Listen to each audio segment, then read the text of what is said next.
హైదరాబాద్ నుండి USA, UK, Canada ఏ దేశానికైనా fastest international courier service avakai.com. Free pickup, free packing. నమస్తే, వెల్కమ్ టు సుమన్ టీవీ. నేను మీ సాయి భైరి. ఆంధ్రప్రదేశ్లోని విజయవాడ, విశాఖపట్నానికి మెట్రో నిర్మాణం కాబోతుంది అనేటువంటి విషయం మనందరికీ తెలిసిందే. అయితే విజయవాడలో దీనికి సంబంధించి ఇప్పటికే టెండర్లు కూడా పిలవడం జరిగింది. ఏ ప్రాంతాలలో మెట్రో స్టేషన్లు ఉండబోతున్నాయి, విజయవాడ వ్యాప్తంగా కూడా ఎన్ని కిలోమీటర్ల వరకు ఈ మెట్రో విస్తరించబోతుంది, ఏ ప్రాంతాలలో ఆగుతుంది మెట్రో, ఏ ప్రాంతాల్లో అండర్ గ్రౌండ్లో నిర్మాణం కొనసాగుతుంది, ఏ ప్రాంతాలలో ఎలివేటెడ్గా ఉండబోతుంది, పూర్తి వివరాలు కూడా ఒకసారి మనం చూసేటువంటి ప్రయత్నం చేద్దాం. ఆంధ్రప్రదేశ్కు మణిహారంగా మారబోతున్నటువంటి అంశంగా చెప్పొచ్చు మెట్రో. హైదరాబాద్లో ఏ రకంగా మెట్రో నిర్మాణం అయిందో అలాగే ఇప్పుడు ఆంధ్రప్రదేశ్లో కూడా ఈ మెట్రో అనేది టెండర్ల ప్రక్రియ కొనసాగుతుంది. మరికొద్ది రోజుల్లోనే పనులు కూడా మొదలయ్యేటువంటి అవకాశం ఉంది. సో తొందరలోనే ఈ మెట్రో కూడా నిర్మాణం కాకపోతుంది. దీన్ని ఈ పూర్తిగా అందుబాటులోకి వస్తే మరొక మెట్రో నగరంగా ఇటు విజయవాడ, విశాఖపట్నం ఒకటే స్టేట్లో రెండు, ఇక్కడ తెలంగాణలో అయితే ఒకటే ప్రాంతంలో ఉంది. కానీ ఆంధ్రప్రదేశ్కి అక్కడ గుడ్ న్యూస్ ఏంటంటే రెండు ప్రాంతాల్లో కూడా మెట్రో నగరాలుగా మారేటువంటి అవకాశంగా మారుతుంది. మొత్తం 62.2 కిలోమీటర్లు ఈ మెట్రో ప్రాజెక్ట్ అనేది విజయవాడలో చేపడుతున్నారు. 3 ఫేజ్లలో చేపడుతున్నారు. ఒకటి 1A, 1B, 2 మొత్తం 3 ఫేజులుగా దీన్ని phase 1, phase 1AB, phase 1A, phase 1B, phase 2 లెక్క దీన్ని మొత్తం నిర్మాణం చేపట్టబోతున్నారు. సో దీనికి సంబంధించిన ఒకసారి పూర్తి వివరాలు కూడా చూసేటువంటి ప్రయత్నం చేద్దే. ఫేజ్ 1A దీంట్లో నిర్మాణం ఏం జరగబోతుందనంటే గన్నవరం బస్టాండ్ నుంచి విజయవాడ పండిట్ నెహ్రూ బస్టాండ్ వరకు ఫస్ట్ మొదలయ్యేది ఇది అనమాట. ఫేజ్ 1Aలో గన్నవరం బస్టాండ్ నుంచి విజయవాడ పండిట్ నెహ్రూ బస్టాండ్ వరకు ఈ యొక్క మెట్రో పనులు కొనసాగనున్నాయి. సో దీని పొడవు ఎంత ఉంటుందంటే చూడండి, 25.9 కిలోమీటర్లు. ఇందులో 23 కిలోమీటర్లు ఎలివేటెడ్ మెట్రో ఉంటుంది. అంటే ఇప్పుడు జనరల్గా హైదరాబాద్లో ఏ రకంగా అయితే ఉందో రోడ్డు మధ్యలో పిల్లర్స్ ఉంటాయి, గాల్లో ఈ యొక్క బ్రిడ్జ్ లాగా నిర్మాణం ఉంటుంది. మొత్తం 25.9 కిలోమీటర్లలో 23 కిలోమీటర్లు ఈ యొక్క ఎలివేటెడ్ కారిడార్లో ఈ మెట్రో నిర్మాణం అనేది ఉంటుంది. సో ఇంకా 2.9 కిలోమీటర్లు, సో మొత్తం 25.9 కాబట్టి 23 పోతే ఇంకా మిగిలింది 2.9 కిలోమీటర్లు ఫేజ్ 1లో. ఇది అండర్ గ్రౌండ్లో ఉంటుంది. సో అండర్ గ్రౌండ్ మెట్రో అనేది మనకి హైదరాబాద్లో లేదు, ఎక్కడ కూడా మొత్తం ఓపెన్గానే ఉంది. బట్ ఆంధ్రప్రదేశ్లోని విజయవాడలో మాత్రం అండర్ గ్రౌండ్లో కూడా కొన్ని నిర్మాణాలు జరగబోతున్నాయి. అది 2.9 కిలోమీటర్ల మేర ఫేజ్ 1Aలో అండర్ గ్రౌండ్లో కూడా నిర్మాణం కాబోతుంది. యోగాశ్రమం, గన్నవరం ఎయిర్పోర్ట్, కీసరపల్లి దగ్గర అండర్ గ్రౌండ్ మెట్రో అనేది నిర్మాణం కాబోతుంది అనమాట. సో ఇక్కడ ఇది కూడా కొంత డిఫరెంట్ వాతావరణాన్ని క్రియేట్ చేస్తుందని చెప్పుకోవచ్చు. ఇప్పటివరకు గాల్లో ఉండేటువంటి మెట్రో ఢిల్లీలో ఉంటుంది అండర్ గ్రౌండ్ మెట్రో. మనం ఎప్పుడైనా ఢిల్లీకి వెళ్తే అక్కడ చూడొచ్చు, కొన్ని ప్రాంతాలలో చాలా అద్భుతంగా కనిపిస్తుంటుంది ఢిల్లీ మెట్రో అండర్ గ్రౌండ్లో.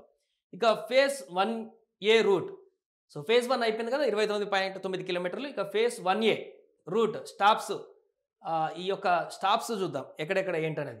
గన్నవరం బస్టాండ్, సో మొదటి పాయింట్ మనం చెప్పుకున్నాగా గన్నవరం బస్టాండ్ లాగుతుంది, గన్నవరం లాగుతుంది, Yogashramam, Gannavaram airport, Keesarapalli, Velsur, Gudavalli, Sri Chaitanya college, Nidamuru railway station, Nidamuru, Enkepalli, MBT centre, Prasadampadu, Ramavarappadu ring, Gunadala, Padavalarevu, Machavaram down, Sitarampuram signal, Besant road, railway station east, railway station south. ఇక్కడ సేమ్ హైదరాబాద్లో ఉన్నట్టే రెండు ఉంటాయి, ఈస్ట్ సౌత్ రెండు ఉంటాయి, ఈస్ట్ నార్త్ అట్లా ఇక్కడ కూడా రెండు పెట్టుతున్నారు. Pandit Nehru bus station. So మొత్తం ఇన్ని స్టాప్స్లలో ఫస్ట్ అంటే 29.9 కిలోమీటర్లోనే ఇన్ని స్టాప్లలో ఆగుతుంది. 1, 2, 3, 4, 5, 6, 7 అంటే మినిమం 15 స్టేషన్ల వరకు కూడా ఈ యొక్క 25.9 కిలోమీటర్ల దాంట్లోనే ఈ యొక్క ఇవన్నీ కూడా ఉండేటువంటి పరిస్థితి ఉంటుంది. సో మిగతా ఫేజ్లో ఏం జరగబోతుంది అనేది కూడా ఒకసారి మనం చూద్దాం. సెకండ్ది ఫేజ్ 1B.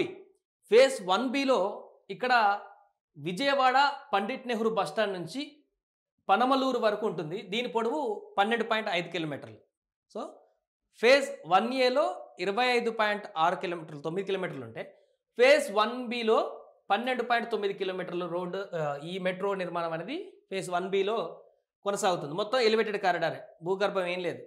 అంటే ఇప్పుడు మనం చెప్పుకున్నట్టు రోడ్డు మధ్యలో పిల్లర్స్ ఉంటాయి, పైన బ్రిడ్జ్ లాగా నిర్మాణం ఉంటుంది, ఆ పైనుంచే వెళ్ళిపోతుంది. మొత్తం ఎలివేటర్ కారిడార్, ఎలాంటి అండర్ గ్రౌండ్ లేవు. 12.25 కిలోమీటర్లు ఫేజ్ 1Bలో.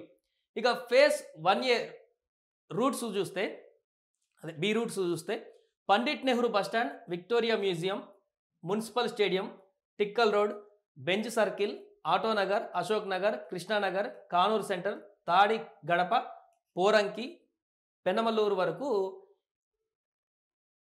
ఫేజ్ 1 మొత్తంలో 38.4 కిలోమీటర్లు.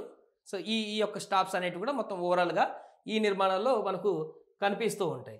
ఇక అలాగే ఫేజ్ 2లో ఇది లాస్ట్, ఇంకా ఈ మూడు భాగాలుగా విభజించి నిర్మాణం కొనసాగిస్తున్నటువంటి మొత్తం 66 కిలోమీటర్లలో ఇది లాస్ట్ ఫేజ్ కింద చెప్పవచ్చు ఫేజ్ 2లో. సో దీంట్లో మొత్తం ఎన్ని కిలోమీటర్లు అంటే 27.8 కిలోమీటర్ల నిర్మాణం ఈ ఫేజ్ 2లో, అంటే మొత్తం 3 భాగాలుగా 3వ భాగం అన్నట్టు. దీంట్లో విజయవాడ పండిట్ నెహ్రూ బస్టాండ్ నుంచి అమరావతి రిజర్వాయర్ స్టేషన్ వరకు ఉంటుంది ఈ నిర్మాణం అనేది. సో దీని పొడవు వచ్చి 27.8 కిలోమీటర్లు. సో ఫస్ట్ కూడా 26 ఆల్మోస్ట్గా ఉంది, ఫేజ్ 2లో కూడా 27.8 కిలోమీటర్లు ఉంది, మధ్యలో ఒకటి 12 సంథింగ్ ఉంది. ఇందులో కేవలం 4.7 కిలోమీటర్లు మాత్రమే ఎలివేటెడ్ కారిడార్. ఇది చూడండి, చాలా ఇంపార్టెంట్ విషయం. 27.8 కిలోమీటర్ల డిస్టెన్స్తో నడుస్తుంది ఫేజ్ 2.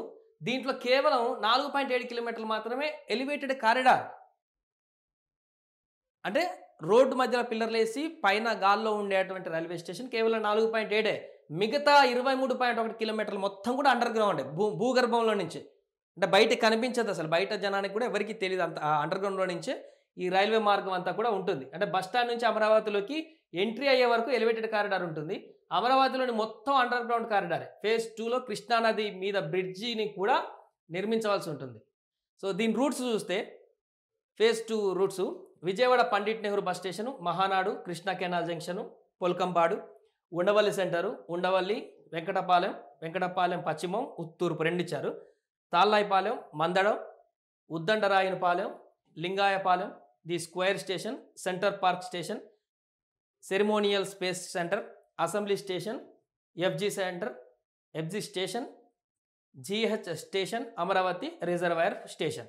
సో ఇన్ని ప్రాంతాలలో ఇది ఆగుతుంటుంది. అంటే ఇది మొత్తం కంప్లీట్ అయి పూర్తయిపోయి అందుబాటులోకి వచ్చే నాటికి ఒకవేళ ఇంకేమైనా అవసరమైతే ఆ స్టేషన్లు కూడా నిర్మించేటువంటి అవకాశం ఉంటుంది. ఇది ఇప్పటి వరకు వీళ్ళిచ్చినటువంటి, అంటే ఇప్పటి వరకు ముందు ఇచ్చేటువంటి స్ట్రక్చర్ ప్రకారం ఏదైతే ఉంటుందో దాని ప్రకారమే ఇది. So AP metro rail corporation ప్రకారం చూస్తే విజయవాడ మెట్రో ఫేజ్ 1, ఫేజ్ 2 మొత్తం కలిపి 66.9.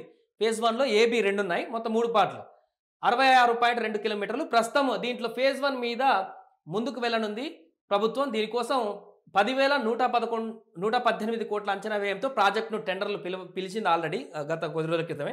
దీన్ని ఎప్పటిలోగా కంప్లీట్ చేయాలి అనే అంశం ఈ టెండర్లలో పొందుపరచనుంది ప్రభుత్వం. దానికి సంబంధించి కాలపరిమితి, ఎంతకాలంలో పూర్తి కావాలి ఏంటనేది కూడా పూర్తిగా దాంట్లో పొందుపరుస్తారు. ఇది కంప్లీట్గా పూర్తయినటువంటి తర్వాత విజయవాడలో ఇంకా ట్రాఫిక్ సమస్యలు అనేటువంటివి పూర్తిగా తగ్గేటువంటి విధంగా భవిష్యత్తులో ప్రయాణానికి సంబంధించి, రవాణానికి సంబంధించి అద్భుతమైనటువంటి ఈ నగరానికి సంబంధించినటువంటి, ఎందుకంటే అమరావతి పూర్తి అయిపోయిందంటే పబ్లిక్ ఇంకా ట్రాన్స్పోర్టేషన్కి సంబంధించిన అన్ని కానీ అక్కడ పబ్లిక్ కానీ ఈజీగా మూవ్ అవ్వడానికి చాలా యూస్ఫుల్ అయ్యేటువంటి అవకాశం ఉంటుంది. కాబట్టి అంతేకాకుండా ఆంధ్రప్రదేశ్ రాజధానికి ఐకాన్గా మారేటువంటి అవకాశం ఉంటుంది. కాబట్టి ఈ మెట్రో రైల్ అనేది ఇప్పటికే మొదలైపోతుంది టెండర్లతోటి. ఇది ఎప్పటి వరకు పూర్తవుతుంది అనేది చూడాలి. సుమన్ టీవీలో మీ పర్సనల్ అండ్ బిజినెస్ ప్రమోషన్స్ కోసం కింది నెంబర్కి కాంటాక్ట్ చేయండి.